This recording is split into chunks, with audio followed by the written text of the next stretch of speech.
going live. Apparently we live. We live. Okay, that's pretty cool. All right, so happy New Year's Eve, guys, gals, anybody who actually wants to show up. I know it's New Year's Eve and a lot of people won't be here for a stream and stuff, but I wanted to make some video content and I got behind with the wife being here and stuff, you know, and celebrating Christmas and that kind of stuff.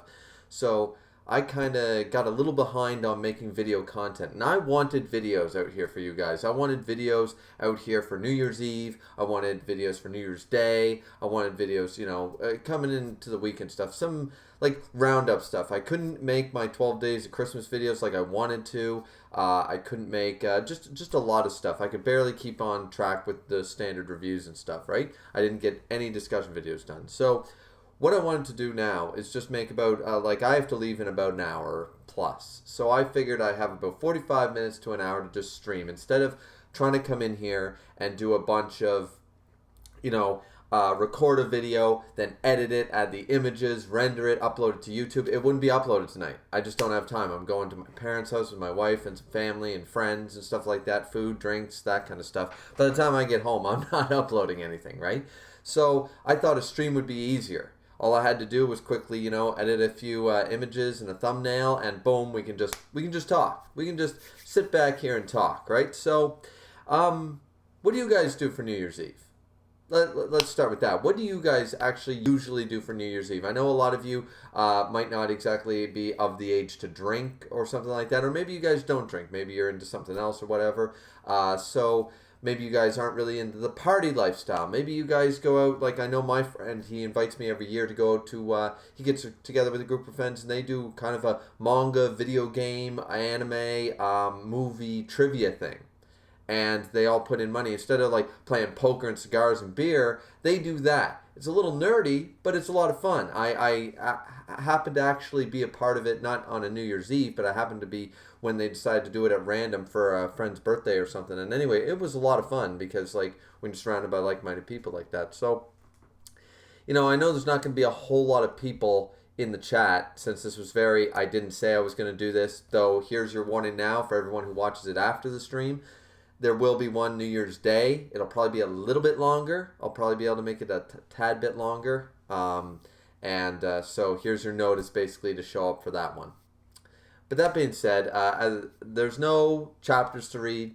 There's no anime like episode to discuss that I haven't already talked about.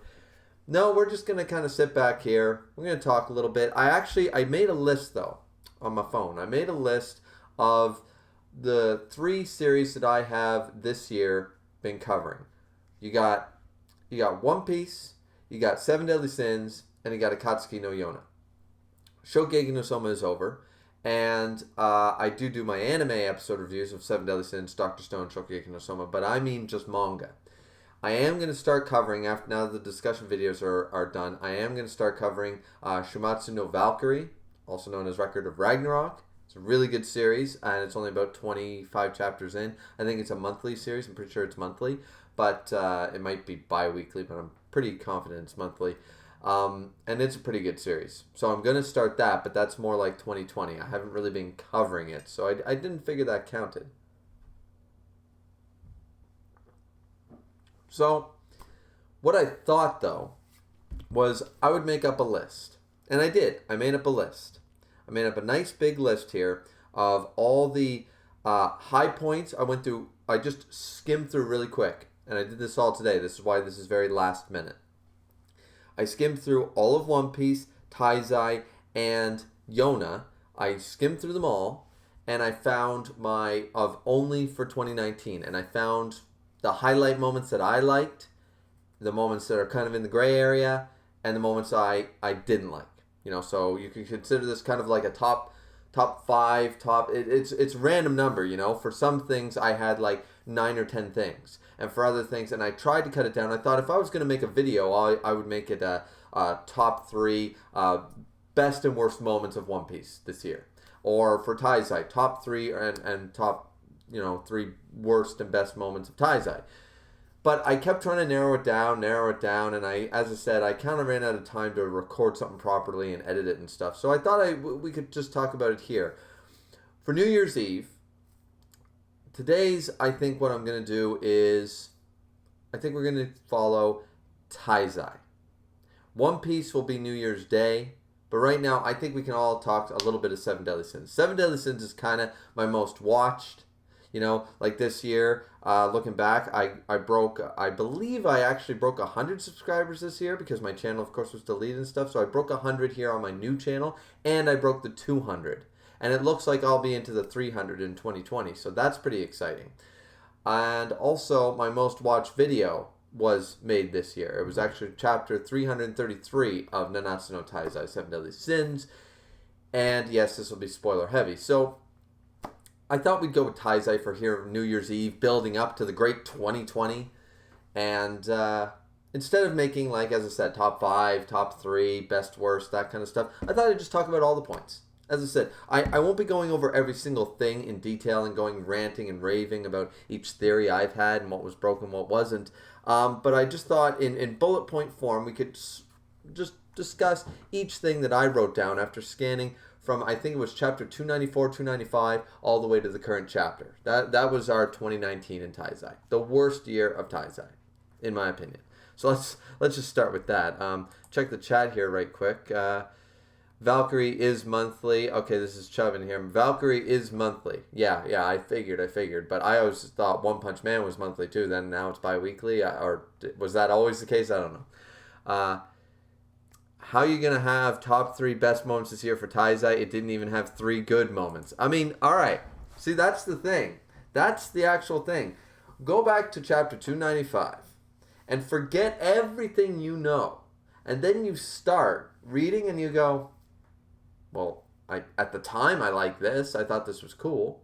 You know, some of these will be a little, I don't know, haphazard. It's hard to say. But let's just look at, for example, moment 1. I got to scroll past the One Piece stuff. Okay, so let's do moment, the first moment I had, which was, and this won't necessarily be in order, guys. It'll just be in, you know, I just did bullet form and then I'd go back and remember and stuff. So it took a while to do the research, but the Sinner Demon. Let's start with the Sinner, you know, the original demon. Back at the beginning of 2019, end of 2018, there was hype for this guy. I made multiple discussion videos when I actually had time about this guy. Nobody that I know didn't like the Sinner or thought it was an asshole or hated him or didn't like his design. Everyone was trying to figure out, like, trying to make the connections between Christian mythology and Lucifer, as I did, or some people tried to, you know, go on the Manticore and the Greek side of things. Some people went, you know, a little further into Hinduism. A lot of people, but everybody, regardless what your viewpoint was, everybody was excited to see what this original demon can do and what that means for the Goddess Clan and what that means for the battle. Noontime is past. Chandler and Cusack, the 2 strongest demons. Fusion is now a thing. Are we going to get an Escanor male fusion? Are we going to get a goddess fusion of some sort? Is anybody else going to fuse? Or any of the sins? It was a huge, at the very beginning of the year. I know it seems like none of that happened this year, that this whole year was shit. But that first moment, when the Sinner Demon arrived, we were thrilled, and right here is when the Fairy King, you know, Harlequin, is just shooting, you know, Chastifold at the Sinner, and then we go from there. So during that stage, leading up to chapter 300, which is only 5 chapters, but that's over a month. So basically the beginning of this year, the month of January, had us still hyped for the power of the Sinner, the character of the Sinner, and what the Sinner would do, regardless of the disappointment after the fact. Because remember, back in January, we all still thought the Demon King was the cat's meow. We really did. Nobody hated on the Demon King quite yet, because there was nothing to go off of to hate him for. So, just right there, as a good moment, the Sinner Demon hype, the character of the Sinner or the original demon was pretty cool back then. And I mean, I remember being on the Boar's Hat podcast with Grim Reaper. Go check out his channel. You know, Sundown was there, Naya was there, Keisha Prime was there, and we were all, I think even Fang Streitzer was there, Manga Fairy. Around this time was some of the biggest Boar's Hat podcasts we had because the hype was good. It was a good time for Taizai at the very, very start. It's when we got into February, the most depressing month of the year, that things really started to get depressed. But right up to that point, the sinner was pretty cool.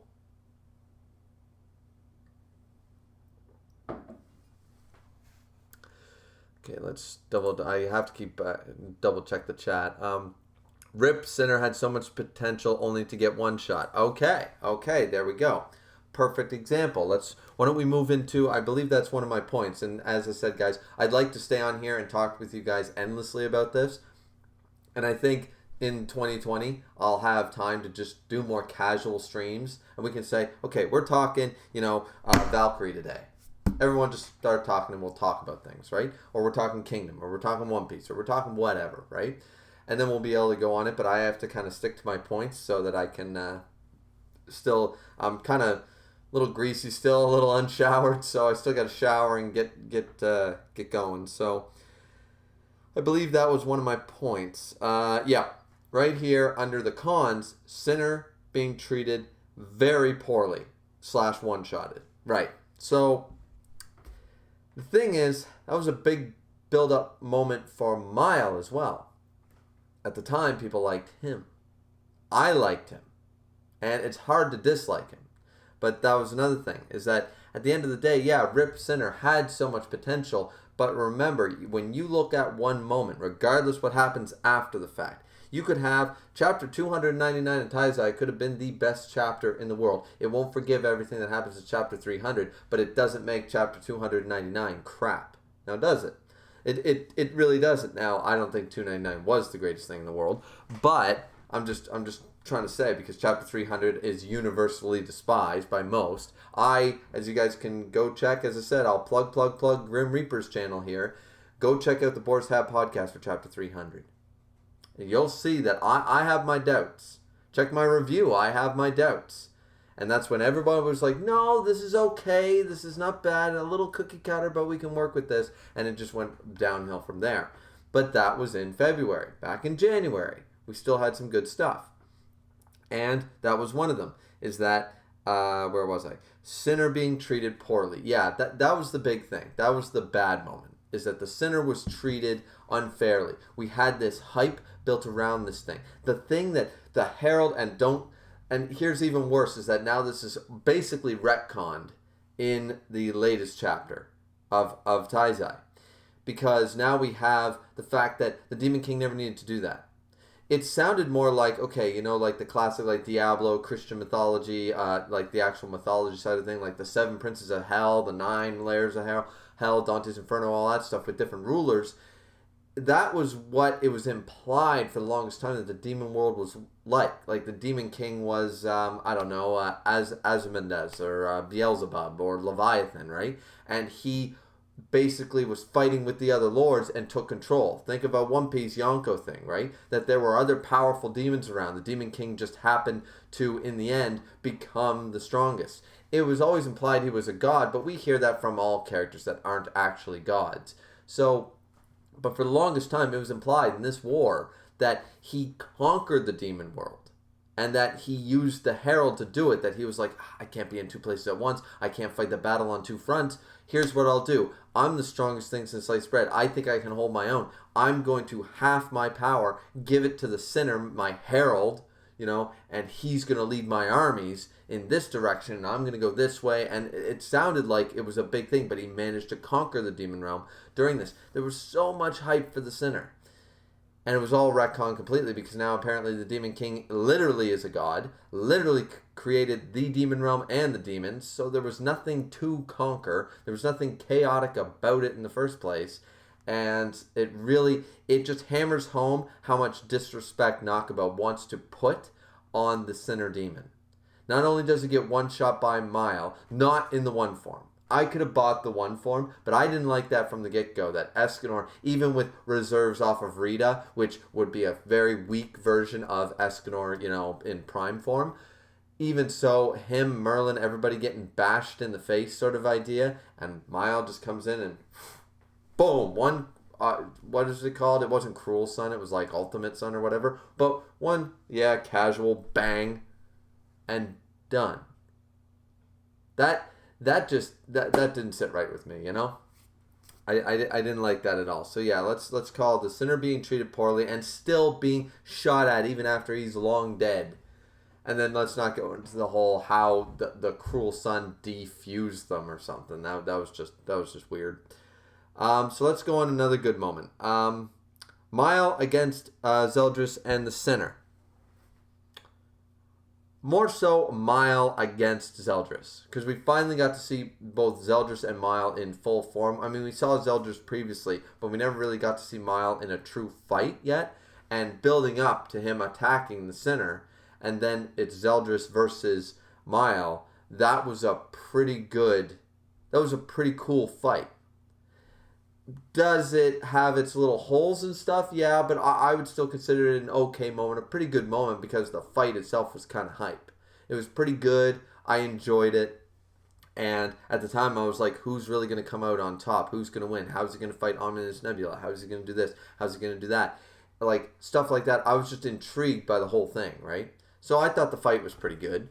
Not really much more to say on that. Let's go to a bad moment. Let's just talk chapter 300.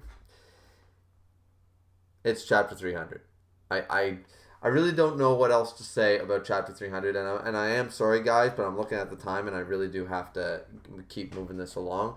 I'd like to sit here for 20 minutes and rant and rave and talk about how chapter 300 was the start of all the problems and how Taizai went downhill and made 2019 the worst year for Taizai. And let's not even just blame the manga. Let's blame the anime of this year, Season 3, for then butchering it even worse. Not only are we in the worst arc, the worst retconned, inconsistent, bad writing I've ever seen in a manga, but then to top it all off, a terribly animated Season 3. Like, you gotta be kidding me here, ladies and gentlemen. You really do. You gotta be kidding me. Let's jump into the chat really quick. Mile versus Zeldris was great. Yeah, see, I thought so too. Last actually fully great fight. We're going to get to that because there's one other fight that I kind of enjoyed as a fight. Did it make sense? No, but I enjoyed it. We got the Ripper with a message retracted. So 2019 is worst year for Taizai, anime, and manga. Absolutely. I don't know what the retracted message was, but yeah, absolutely. 100%. So anyways, yeah, but either way, chapter 300 was the start of the failure. Because at 299, we have Meliodas coming in, and don't even get me started on the whole 337 that Merlin allowed it to happen and all this crap because, oh man. This last chapter basically nailed the coffin. Put that final nail in that coffin. You know, it was pretty horrendous. But yeah, chapter 300, we just had, I mean, you have to understand that at the time we thought Meliodas was back. And to find out that this whole time, and once again, some people don't realize this, and this is what I complained about. Oh, you go check my review. Go all the way back to last year in about one day. And you go back all the way, and you'll find my review where I say this is some Inuyasha Naraku body snatching bullshit that was done in the 90s. And I believe I said the 80s or the 90s anime called they want their villain trope of the week back. Because the body snatching, you're telling me the guy who's hyped up, the Demon King, who we all love, the mystique, the mysteriousness surrounding the two gods, the Supreme Deity, or Supreme Goddess, and the Demon King. So we're supposed to be so epic, and they were larger than life in Purgatory and stuff, right? They were the most epic. They were so cool, right? And then to just have it all end like this, to have everything just go downhill in this way, was this whole cookie cutter body snatching bullshit. And then to find out that the whole reason was because he wanted 2% more power than Zeldris would have gave him. Like, I don't know about any of you, but the fact of the matter is that is the only excuse that I heard from a lot of people saying, yeah, but he's evil and he didn't want to settle for second best. He still wanted to try his plan with Meliodas. But my problem is he could have done that. take over. Look at how many times Meliodas didn't have full strength or full power this whole time. And let's not even get started on the fact that apparently he was just afraid to use his god tier abilities, and he had them since 3,000 years ago. That's a whole nother kettle of fish. But this whole thing is the fact of the matter is, at chapter 300, he simply could have taken over Zeldris the moment. Let's not even go into all the 3,000 years ago stuff, but let's just say 10 commandments are awoken. All the 10 commandments are together. They're all right there. All he needs to do is tell Zeldris basically to, become the next demon lord. Zeldris would have done it because he didn't know about the whole body snatcher thing. Nobody did. And then boom, you have Demon King Zeldris that we already saw and how powerful he was. Meliodas wouldn't have been able to do shit back then at the beginning of the next arc. Nobody would. He had to struggle against Hendrickson. So no, he wouldn't. And he actually lost to the 10 Commandments after the fact, halfway through this. So Demon King Zeldris would have won. Then he could have taken Meliodas' body, curse be damned, weakened the shit out of it, and then taken it over. So he still could have had the body. He just would have done it way quicker. But the Demon King is stupid. The Demon King is lazy and has terrible plans. So chapter 300 was just an abysmal, just awful, just absolutely awful. But all right, let's go to some good moments. Let's go to a good moment. Let's see. Escanor in chapter 317. Yeah, fire. That shit was awesome. I know a lot of people didn't like it. I don't know why. Because everyone's always been complaining that Escanor is a one-trick pony. Similar to some other characters that I always get flack for when I say, yeah, well, they're one-dimensional.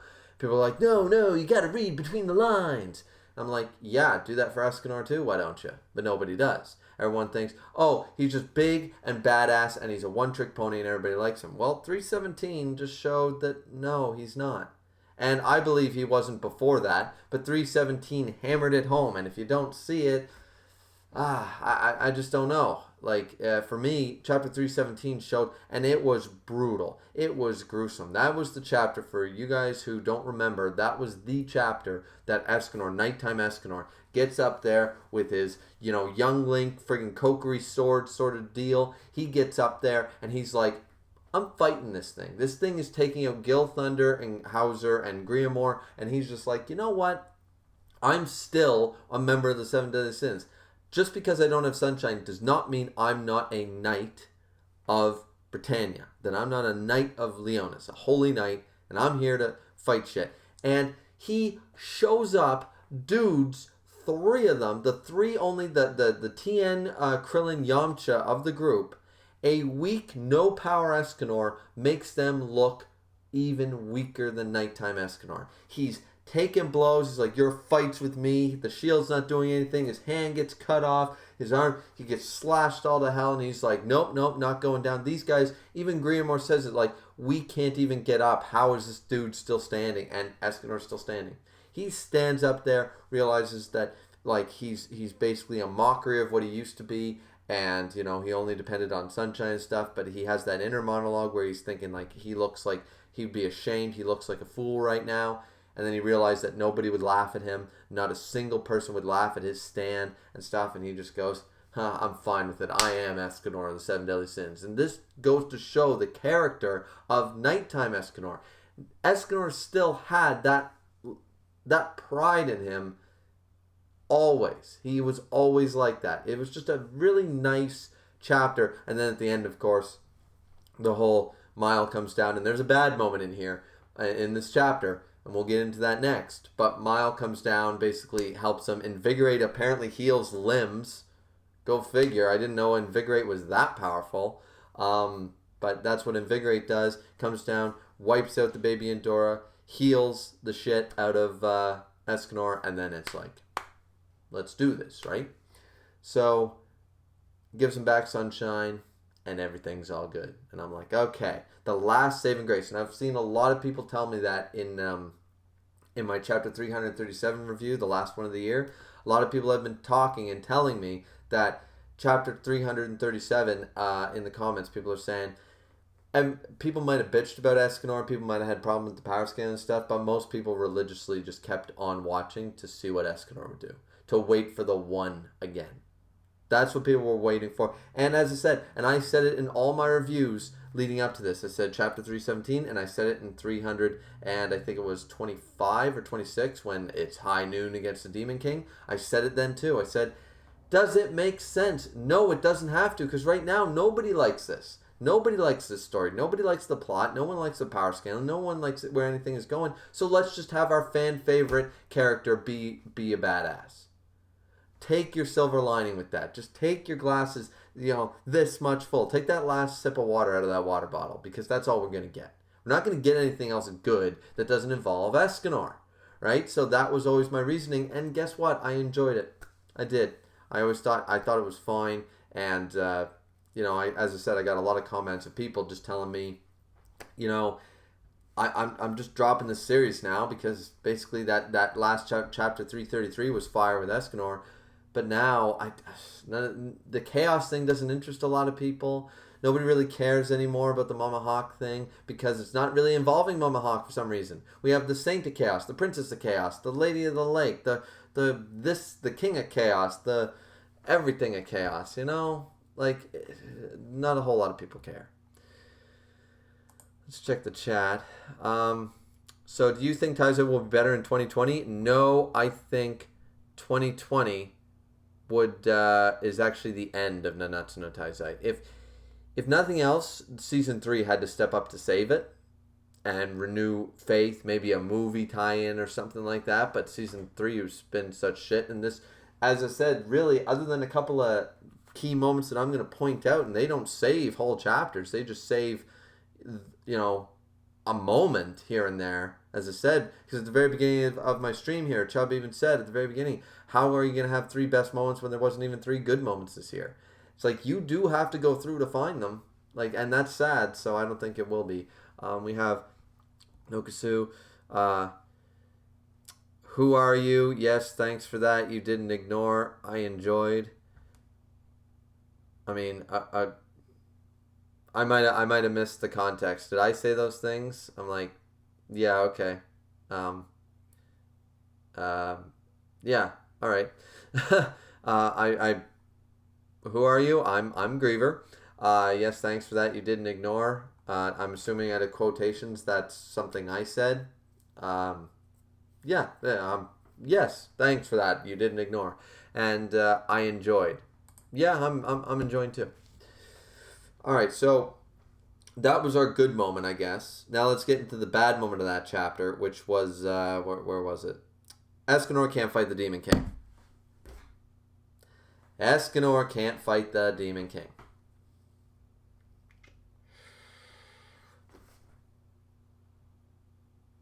And neither can Mile. According in this chapter, according to Mile himself, the one that we can all agree, Escanor might be my favorite character, but I can always agree, I don't know how anybody can complain, that Mile with Sunshine would be stronger than Escanor with Sunshine. Give them both at 10 a.m., he's stronger. That's just the way it is, right? So, what I don't understand is, Mile says, I'll help you out here, but I'm not fighting the Demon King. I can't do it, right? Then Escanor shows up and says, hey, I don't want you to fight him. Give me the power back. And he's like, first off, you're going to die, and I just told you that I can't fight him.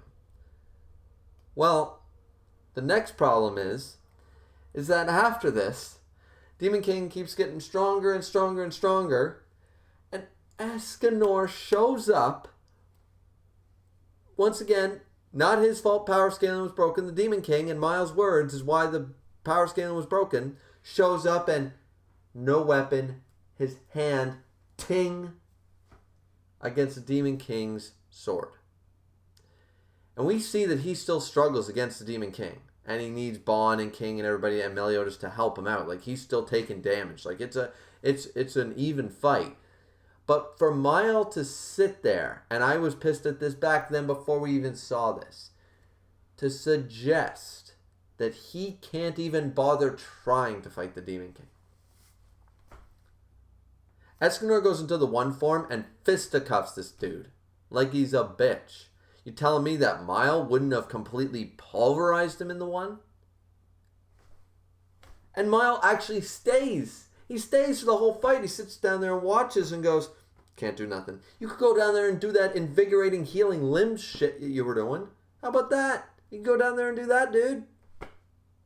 Yeah, let's lead that into the other bad moment. Miles' character up to that point. Miles was supposed to be amazing. Miles was supposed to be fan favorite. Miles was supposed to be the be all and end all, and we were supposed to be super hype, and we were. And once again, just like the Sinner, mistreatment by Nakaba.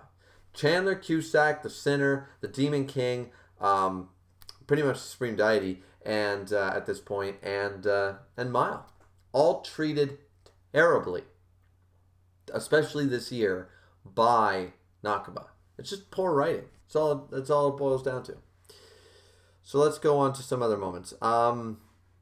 Okay, so Mile against the Sinner, I already said that. Really quickly, 2 points. The Demon King's designs. I feel like Nakaba had a bunch of cool designs, like on a drawing board, and he couldn't decide which one he wanted to do. So he goes up and he says, I'll do this. I'll do this one. It's fine, right? Which is cool. But then he couldn't decide which one was his favorite. So he's like, okay, freeze the transformation. Okay, freeze the transformation. Okay, freeze the transformation. We have seen Purgatory version, Meliodas version, Zeldris version 2, Zeldris version 3, and Mountain version. No villain needs that many forms. No villain needs that many forms. It's just absolutely ridiculous. So, yeah, even though I liked a lot of the Demon King designs, I thought a lot of them were cool. The Meliodas one is probably actually the worst one. Purgatory one looks awesome. I will admit the mountain thing is weird, but design-wise, that was some stellar artwork. The Goth one was actually kind of weird looking. Honestly, my favorite was probably First Form Zeldris when he gets the eye in his armor and his cape and stuff, and he gets the demon mark on his face. That was a pretty cool form. The whole Gallon armor mixed with the Lion King, thing that he had going on. I don't know about that one, but yeah. Let's see. The best the new season can do is end as soon as possible, so a new season can be made. Yeah, that would be the way to do it. That's from Dylan on the chat there. Yeah, that's the way to do it, but I don't know if that's what's going to happen. So all right, what else we got here? What else? Gelda. Gelda's cool. I like that she was finally involved in the story, and her moments were good. I didn't mind anything involving her character, and the interactions. Some people didn't like it, but her interactions, her relationship with Zeldris is good. I really enjoy it. I like the back and forth. That Zeldris is the whole like she's like the Ice Queen, like stare down. It reminds me very Anna from Shaman King a bit. That she's like, oh yeah, like I'm your wife, but also I am a terrifying demonic princess and I will own your ass. That sort of mentality. I love the back and forth that Zeldris gets so flustered and sweats bullets around her. That dynamic is the word I'm looking for, I fully enjoyed. I thought it suited his character a bit, because from what we see during this year is Zeldris isn't so stoic all the time. He put on the same persona his brother did back 3,000 years ago, and Zeldris fell into suit, leading into my next good point, which is Zeldris's inner monologue and understanding, and also the relationship that he now has with his brother, or that it can possibly be mended now. Because everything Meliodas says, leading up to the fight with the Demon King at the lake. We won't talk about the lake. Fuck the lake. But leading up to that, saying I was a bad older brother, all he wanted to do was try to talk to me, and I was just so involved with myself and all this stuff. And we see that he hates himself. He hates himself for doing that. But then we move on, and what do we see? We see that Zeldris actually, at the end, he also rejected Meliodas. Probably because Meliodas rejected him one too many times. I'm not trying to point fingers. But at the end, in the mental world, when he's fighting the Demon King, he also realizes the same thing. He goes, I blamed Meliodas for so many years for this, that, and the other thing. But at the end of the day, my brother did come to me. He didn't abandon me. Even as cold as he was, and as much as I just wanted to talk to him, talk about how to hunt, talk about the woman I love, talk about, brotherly things, just spend time together. Useless chit-chat. That's all I wanted. A relationship with my brother. That's all he wanted. And in the end, he didn't really get it. And that's sad. But at the end, once Meliodas met Elizabeth and things happened there, and we still didn't really see that moment properly. But when that happened, he went to Zeldris before he was going to leave. He never abandoned him. He held out the hand. Zeldris rejected him. And at the end of the day, Zeldris finally comes full circle and recognizes that, my brother did try to save me. My brother never abandoned me. He was under your rule. You caused this.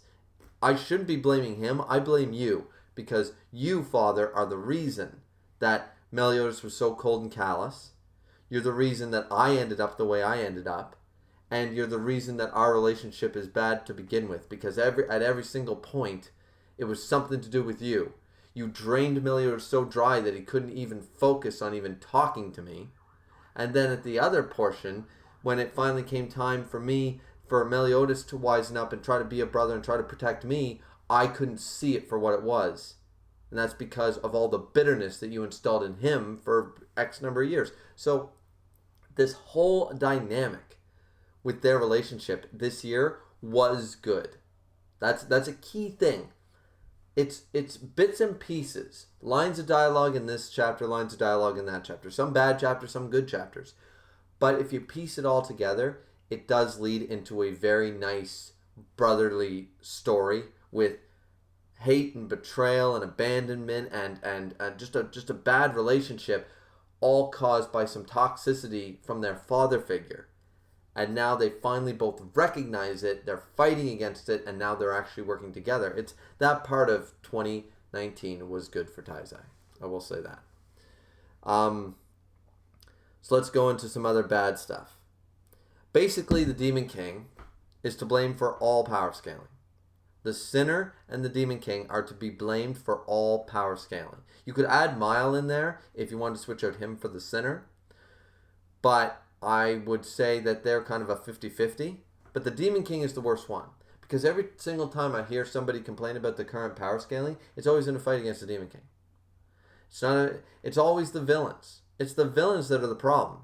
The Endora, for example, should have been a might to behold. Yes, they're up against 5 of the seven deadly sins. But there's just... I don't think I really need to talk too long about the Demon King and his problems. But I want to actually talk about the power scaling issue of the Demon King.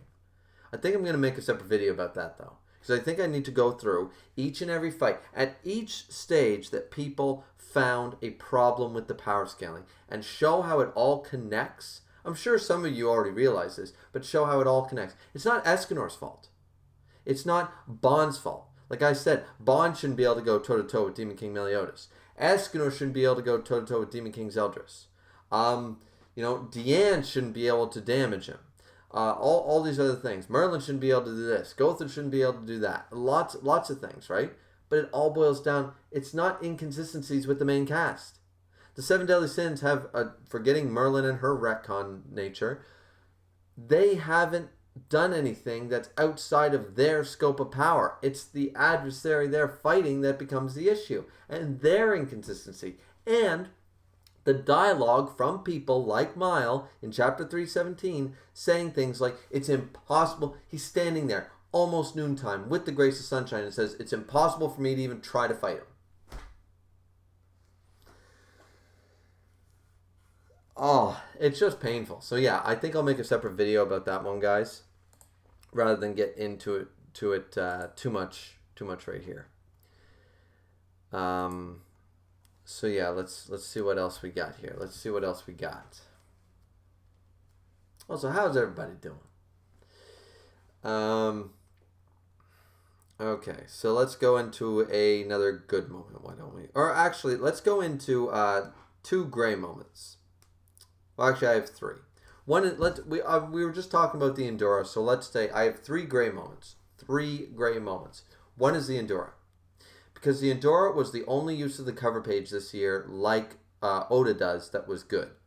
Something that should be utilized to give us where we have this big expansive world, and Nakaba doesn't give us anything. For example, right now, I haven't commented on the latest video because I'm still confused about this whole Fairy King's Forest, Sacred Tree, Fairy Realm, but the Fairy Realm is in the Fairy King's Forest, but it is in the human realm, but they're connected, but they're not, but people live there, but we haven't seen the Fairy Realm, but have we? Because the Fairy King's Forest is part of it. I haven't commented on this particular comment in my latest review because the interchange of terms, and you can't even look it up on the wiki. The Fairy Realm doesn't even have a wiki yet because it's only mentioned like twice. We've never seen it apparently, or have we? Nobody knows. So it's inconsistent between things said in side chapters, things said in guidance, and things on the wiki. It's so confusing. So, but the Endora we actually got proper world building with. We found out all of a sudden, okay, the Endora are numbered. The Endora are only as many as there has ever been commandments. So people like Calmadios and Aranka and Zeno and all these commandments from previous generations, not the ones we see now, they were ones that became Endora eventually. So the similar idea of what Derriere and Monspeet did, becoming Endora. That's something that high-ranking demons, as Fraudrin explains, but the beast Endora is from basically that combination and stuff. It's incredibly, finally some world building. Some people didn't like the design and thought it was hokey. I did too, in all honesty. I thought it was pretty hokey. But it wasn't, it was grotesque, which is what I always thought Endura should be. They're grotesque, they're like mutated body part thing. I thought it was pretty cool. So, but once again, treated like fodder and off-screened. The hype build up for an Endora, a true Endora to show up, and that's what we get. An off-screened that is just bitch slapped. Like that was pretty bad. I didn't like that. Another gray area was the chapter 310 ending crushing Elizabeth.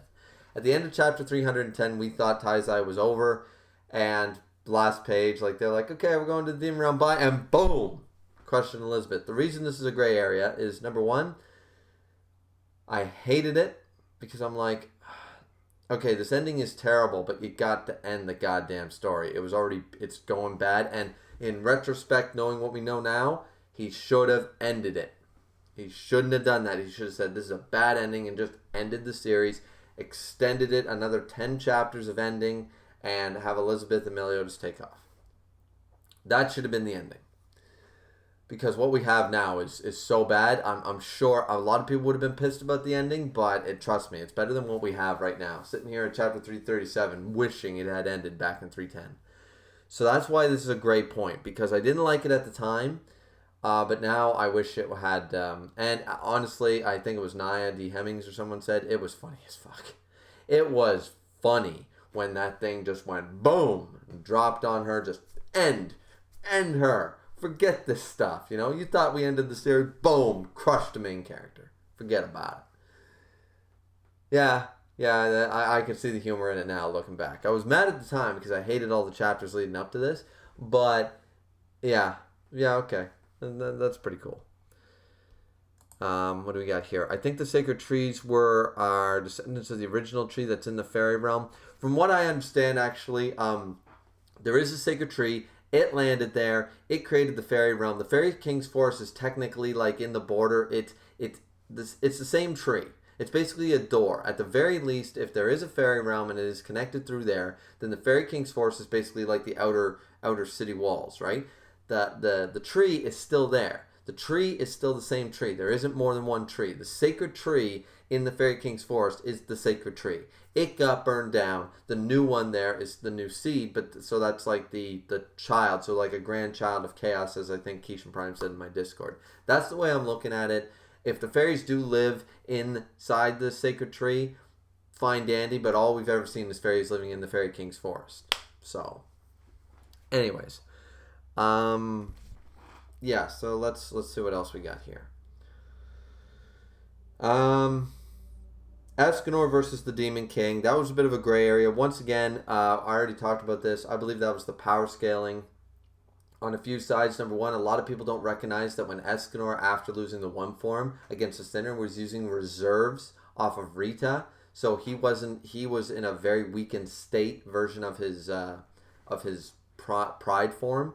So when he was getting bitch slapped by the Sinner, that was an even weaker version than what we see up against the Demon King around 11:30, whatever, right? So there is that factor, but also once again the Demon King is just inconsistent as hell. That's all I'm saying. He's just inconsistent, and I don't blame Escanor for it. So it's a gray area for me because it ended up being fisticuffs, and a lot of people hated that. But the one against him just slam. It was like Vin Diesel versus Dwayne Johnson in the Fast and Furious movies. It's like, just let them throw down. It's cool. It was still a cool fight. It was a really cool fight. I think it was Chubb said Male versus Eldris was a good fight. I think Escanor versus Escanor versus the Demon King was a good fight too. Was it basic? Yes, but if you establish the fact that he has the ruler at the time, which according to Merlin he does, he's got the ruler, what else are you going to do? Just fisticuffs, right? Like Escanor's doing the exact same thing Mile did. Reduced Sunshine down, so it was just like, okay, hand-to-hand combat it is. That's all Escanor did. So it made sense in the context of the abilities being presented. And anyway, I thought the art was cool. I thought seeing Escanor like boom and headbutt and break the nose of the Demon King and stuff, that was all really cool. So yeah, those were the gray moments. And I'm sorry that I have to move through this so fast, guys, and so haphazardly. But as I said, I don't want this. I don't need this to go on for forever because kind of a last minute idea of mine here. So yeah. Let's just go through the rest of the good moments. So we have the one, or the ultimate one, the 1-2, the 1-2-1-2, and the friendship speech done right. So I like the ultimate one. I do. I think it makes sense. I think they could have come up with something better than he's just pushing his life force into himself. I would have liked to see that he had actually evolved Sunshine to that point, because we've seen people grow their magic as they get stronger. So it would have made a lot of sense. And we saw that back in the Escanor Gaiden, which wasn't very good. But we saw that Meliodas Assault Mode one-shotted the one. Like it was no big deal after taking a shot from him. Then 20 years later, Escanor's one-shotting Assault Mode Meliodas. Simply because it took him time. He was wild and berserky, but he took time over and over to establish his power. He grew and got stronger. We see that with every other character in this series. They get stronger, their magic gets stronger, they get new techniques. Escanor could have evolved with Sunshine and mastered it and pushed it beyond its limit. I would have liked that. That would have been cooler than the whole, he's just draining his life force to come up with a new form. I would have liked the idea that he had the new form, but it ended up being too much for his human body at the end of the day. That Mile was correct. I might have survived this one fight, but by using up all the techniques, because we saw him using, Divine Sword Escanor and Divine Spear Escanor and stuff outside the one. He was using everything he had. So yeah. Keisha Prime in here. Hey, Keisha, saying the one supernova. Yeah. See, that would have been. See, there's just another. There was so much more potential with that. But yeah, so that was really cool. What else do I have here? So I went basically through all the good points. The only other good point was chapter 333. That was emotional as hell. You guys all know the one. It's now my most watched video on YouTube, with like 1,800 views or something like that. Really, really good. Loved that chapter. Nakaba actually had the balls to kill off Escanor. That was like, and the burning kiss and the scars with Merlin and stuff. Regardless what happens in the last chapter, let's not talk about that. Let's just focus on the good part. The good part is that Escanor went out like a boss once again. It was unnecessary sacrifice, so that does take it down from a 10 out of 10 to a 9 out of 10 because it was an unnecessary sacrifice. And all Nakaba needed to do was have Gowther and Meliodas stay in Zeldris in the mental world for too long, and Escanor had no choice but to go the 1-2 to save like Bon or Merlin or something like that, or Deanne and King. Like everyone was struggling too much without Gowther and Meliodas helping. They couldn't keep back the Demon King from killing them. Escanor had no choice to go the ultimate one. Would have solved everything. 11 out of 10 death scene. It would have been really cool. Alberto says, Happy New Year's, everyone. So, Happy New Year's, everyone. The King, Okita says, Taizai or Records of Ragnarok. Right now, Records of Ragnarok, because there's not a whole lot of problems. But Taizai was really good. We're just going through the worst year of Taizai, pretty much. Dylan says, yeah, I just want some good fights in 2020. Yeah, me too. But I don't think we're going to get any. So, yeah. That's pretty much it. As I said, the friendship speech done right. Fairy Tail kind of killed the whole Nakama friendship build-up thing. But Escanor had a really great one back against the fight when he went the ultimate one against the Demon King with Meliodas and the rest of the Sins. It was a really good speech. You know, let me the honor of fighting alongside you, my friends, one more time. That kind of stuff. That was really good. Everything else here. So we already went over chapter 300. So let's go into the bad moments. We went through the good ones. Went through the gray ones. Went through most of the bad ones. Let's just double check here. So chapter 300 we went through. That was shit. The latest chapter was just as bad. It's retcons and inconsistent. So much information we already knew. And they're trying to set up Merlin like she's Sosuke Aizen from Bleach. It's not going to happen. It's bad writing. It's terrible. Yeah, we just go check the chapter 337. I feel like I don't really need to talk about that one. My review is up, so go check that if you're curious. We already talked about the Demon King. Basically everything basically would not lie down. We killed him like in 4 different realms, 4 different times, and he still kept coming back. It was just stupid. The Demon King is like the worst thing that happened to Taizai. Retcon and inconsistency, once again, that's tied to everything that happened. Sinner being treated poorly, we talked about the pseudo ending. After the defeat of Meliodas, Demon King Meliodas, after the 300 debacle, we had these like ending, and every single thing was the climax is here, the ending is nigh, all this stuff. Every single synonym you can come up with for ending, last, the end, was used in every chapter, and then Nakaba basically trolled us. But it wasn't a good troll because it wasn't like we were all sad that the series was over. We were all grateful it was ending. So... yeah, so that was pretty bad. Bloodstained Ellie. Didn't even talk about Bloodstained Ellie, but I'll just leave that one here. Bloodstained Ellie. 3 words. That's all I gotta say. Nobody's defending that. Merlin in general. I try to defend her so much because I like her. I like her as a character. I think she's a plot device, a game shark, a cheat code, a deus ex machina. One of the most inconsistent retconned abilities in all of anime. It was just absolutely terrible. But I still try to defend Merlin. But up to this point, after we just got her... once again, go check chapter 337 review on my channel. And you'll see what I think. We already talked about Mile cannot fight the Demon King. Let's see. Vivian being alive. Yeah, Vivian being alive. Yeah, so basically all that. The Escanor backstory wasn't that hype. We never got a reason as to why Escanor could survive with Sunshine for 40 years. Not only survive with it, but use it when all the information led up to believe. I don't know why I'm surprised. As I said, this whole stream I've been talking about how like Escanor, like all the inconsistencies and all the retcons that Nakaba does with his own writing. So I'm not surprised that he would set up that it's not possible that he has Sunshine. There's some secret to Escanor. And then... there's no secret. He's just a dude. So, what's next? They already established, has to be in Zeldris because the 10 Commandments can't survive in another host. It would split the body apart. The exact same thing Ludashel said about Sunshine to humans. Next, all of a sudden, we'll find that the 10 Commandments can go into a deer. And then we'll have the Demon King deer mode.